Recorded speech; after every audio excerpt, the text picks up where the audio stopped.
What's the most badass thing your father has ever done? My dad wasn't the type to brag or tell stories about himself. He worked a blue-collar job for most of my childhood, long hours at the factory, hands calloused, always tired but never too tired to help with the lawn or fix the broken sink. Quiet strength was his thing, the kind that doesn't need a spotlight. One summer evening, I was about 10. The neighborhood had been having a rough patch with break-ins. Nothing major, but enough to make people lock their doors tighter and keep an eye on the shadows. Our street was usually calm, with kids riding bikes and neighbors chatting on porches. That night, the quiet shattered.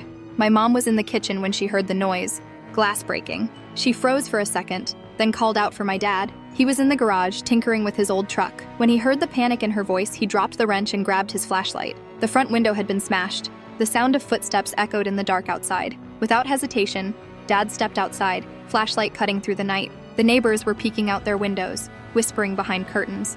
But he was the only one who moved. He spotted a figure near the side fence, crouching low, trying to stay hidden.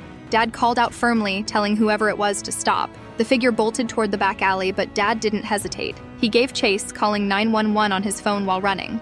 His voice was calm but steady. The thief was faster, slipping through the maze of fences and trash bins. Dad wasn't an athlete, but he had grit. He kept after him, shouting for help as he went. A few neighbors joined in once they realized what was happening. Some with flashlights, some with phones out. At one point, the guy tripped over a pile of garbage bags and fell hard. Dad caught up, grabbing his jacket and holding on tight. The thief struggled, but Dad's grip was like iron. The cops arrived minutes later, thanks to Dad's call, and took the man into custody.